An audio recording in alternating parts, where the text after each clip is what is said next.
नमस्कार दोस्तों, Bhubaneswar and Puri tour के पार्ट 2 में आपका स्वागत है। आपने पार्ट 1 में मेरा बहुत साथ दिया और हमने आप सबके साथ भुवनेश्वर एक्सप्लोर किया। अब बारी पुरी की है, तो चलिए अपनी यात्रा शुरू करते हैं। पुरी जाने के लिए आप भुवनेश्वर से सुबह जल्दी निकल लीजिए। 2 घंटे का रास्ता है बस से, आप जल्द ही वहाँ पहुँच जाएंगे। दोस्तों, इस वक्त मैं स्वामी जगन्नाथ की नगरी पुरी पहुंच चुका हूं और ठीक आप मेरे पीछे का नज़ारा देख सकते हैं। ये पुरी का बीच है।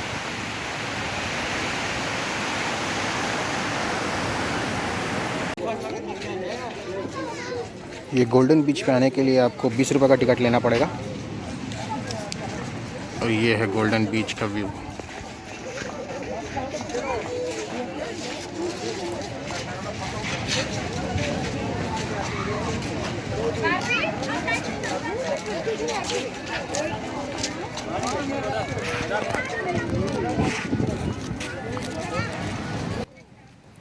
आप पूरी बस स्टैंड जैसे ही उतरेंगे, आपको पूरी बीच पर जाने के लिए वहीं से ऑटो मिल जाएगी। पूरी बीच और जगन्नाथ मंदिर में आपस में दूरी 2 किलोमीटर की है, तो आप होटल बीच के बहुत पास भी मत लीजिए। अगर इकोनॉमिकल होटल चाहते हैं, और मंदिर के बहुत पास भी मत लीजिए। बीच में सिटी रोड करके एक एरिया है, आप अपना होटल वहाँ पे लीजिए। वहाँ से दोनों की दूरी बराबर है और पैसे के मामले में वहाँ पे होटल आपको सस्ते मिल जाएंगे। और हाँ, अगर आपका बजट अच्छा है और आप रात भर बीच के शोर को सुनना चाहते हैं, तो होटल बीच के पास ही लीजिए। वहाँ से बीच का व्यू अलग ही आता है।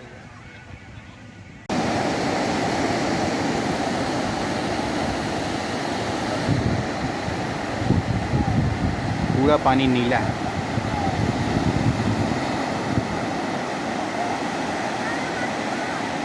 और पानी से होकर बड़ी ठंडी हवा सी आ रही है,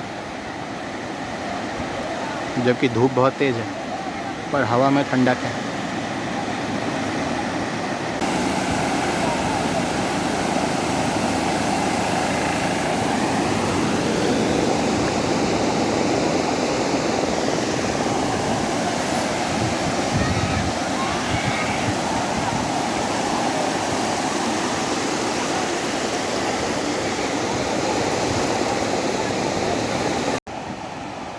लोगों में गोवा बहुत पॉपुलर है, लेकिन एक शांत सा बीच ये पुरी का।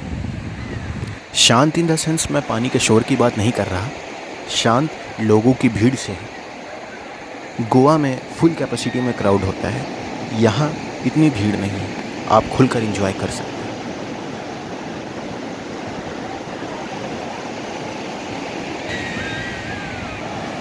और शोर सुन सकते हैं आप, ये पानी का शोर है। कितनी तेज़ लहरें आ रही हैं। दोस्तों, अब पुरी के अपने अगले पड़ाव की तरफ चलते हैं स्वामी जगन्नाथ जी के दर्शन की ओर। दोस्तों, अभी मैं निकल रहा हूँ स्वामी जगन्नाथ जी के मंदिर। सुबह के 7 बज रहे हैं। स्वामी जगन्नाथ मंदिर जाने के लिए आपको इस समय एसेंशियल के रूप में सिर्फ आपको अपना कोविड सर्टिफिकेट डबल डोज का दिखाना होगा। पहले RT-PCR भी हो रहा था, लेकिन इस मंथ से उड़ीसा गवर्नमेंट ने RT-PCR को हटा दिया है, सिर्फ वैक्सीनेशन सर्टिफिकेट मांग रहे हैं। तो आइए, अब यात्रा श्री जगन्नाथ जी की ओर चलती है। बस अब मंदिर से कुछ ही दूर पर है मैं। सामने मंदिर दिखाई दे रहा है। मंदिर में electronic gadget, phone, mobile allow है नहीं, इसलिए सब कुछ जमा करके ही जाना पड़ेगा। और मंदिर के बगल ही क्लॉक रूम है उड़ीसा गवर्नमेंट द्वारा, आप वहाँ पे अपना लगेज, सामान और मोबाइल जमा कर सकते हैं।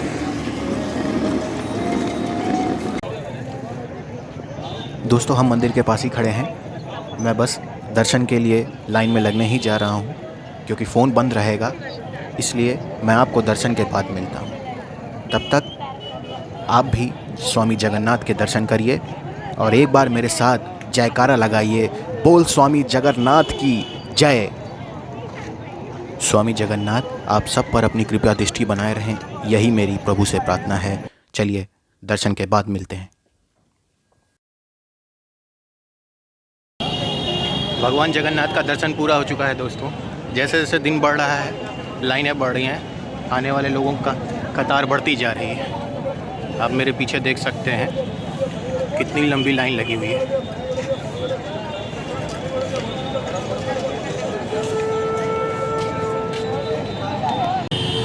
दोस्तों मेरे ठीक सामने है स्वामी जगन्नाथ जी का ये मंदिर। दोस्तों ये मंदिर का सिंह द्वार है, यही मेन द्वार है, इसे सिंह द्वार कहते हैं।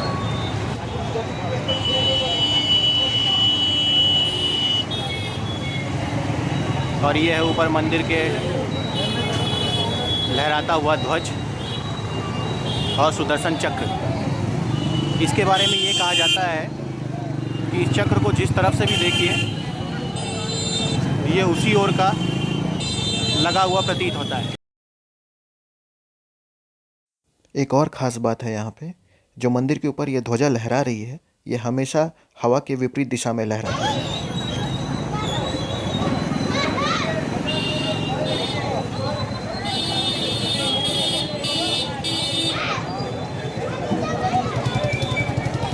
दोस्तों शाम के वक्त भी मंदिर देखने में बहुत अच्छा लगता है, इसलिए मैं यहाँ सुबह दर्शन करके शाम को एक बार फिर वापस आया।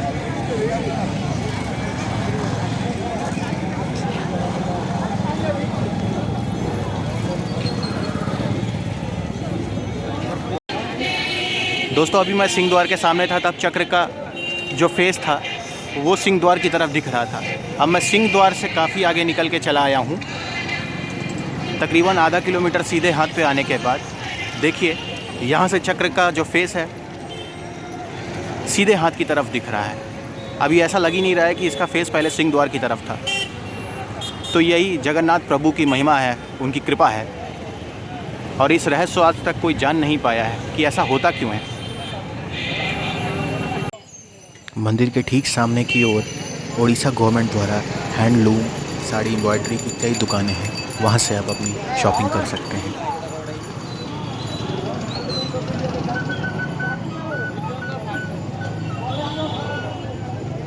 दोस्तों मैं घूमते हुए ठीक मंदिर के पीछे आ गया हूँ।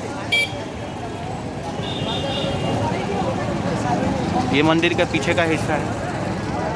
यहाँ भगवान को भोग का चढ़े हुए प्रसाद ये लोग झबिया में रखे माटी के हांडी में लेके जा रहे हैं। ये दर्शनार्थियों के बांटने के लिए है। अच्छा, इसकी भी बड़ी एक रोचक कहानी है दोस्तों। मिट्टी के बर्तन में पकते हुए ये भगवान का महाभोग जब एक के ऊपर एक रखा जाता है तो चूल्हे की आंच से सबसे पहले वो हांडी का खाना पकता है जो सबसे ऊपर रखा जाता है। जबकि अगर हम विज्ञान के हिसाब से चलें तो सबसे पहले उस हांडी का खाना पकना चाहिए जो सबसे नीचे है, जिसमें सबसे ज़्यादा आंच लग रही हो। लेकिन ये भी भगवान जगन्नाथ की कृपा ही है, जो ये अनसुलझी पहेली है कि क्यों सबसे ऊपर रखा हुआ हांडी का खाना सबसे पहले पकता है। इस मंदिर के बारे में बहुत सी रोचक जानकारियां हैं। आप सबसे ये गुजारिश करता हूं कि एक बार यहाँ ज़रूर आइए। तो ये महाप्रसाद है, मंदिर के भोग का प्रसाद है। अब मैं इसी का सेवन करने जा रहा हूँ। ओम पूर्णमदः पूर्णमिदं पूर्णात् पूर्णमुदच्यते पूर्णस्य पूर्णमादाय पूर्णमेवावशिष्यते। ओम शांति शांति शांति। प्रसाद का सेवन किया जाए, ये बड़े भाग्य से मिलता है दोस्तों।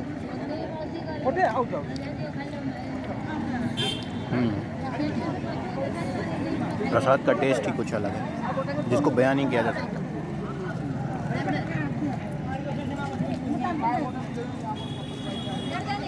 भगवान जगन्नाथ को चढ़ने वाला ये खाजा का प्रसाद ये यहाँ का मुख्य प्रसाद है। इसके अलावा जगन्नाथ जी की रसोई में 56 भोग अलग से बनते हैं जो महाप्रभु का प्रसाद है।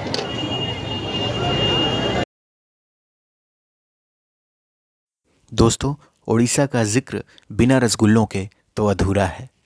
भुवनेश्वर से जब आप कटक की ओर बढ़ेंगे तो सिटी से कुछ 10-12 किलोमीटर दूरी पे पहला करके एक जगह है जहाँ पे आपको छेने के गरम रसगुल्ले खाने को मिलेंगे। जी हाँ, छेने के गरम रसगुल्ले। आपने गरम गुलाब जामुन तो बहुत खाया होगा, पर कभी आँच पे सामने पकता हुआ छेने का गरम रसगुल्ला खा कर देखिए। ज़रूर मैं आपसे कहूँगा एक बार उड़ीसा जा कर देखिए, आप बहुत इन्जॉय करने वाले हैं। बहुत ही बेहतरीन टेस्ट है इन रसगुल्लों का। मैं अपने उड़ीसा के सफ़र का अंत यहीं करता हूँ दोस्तों। फिर किसी नए सफ़र में आपसे मुलाकात होगी। नमस्कार। आपका प्यार मुझ पर ऐसे ही बनाए रहिए।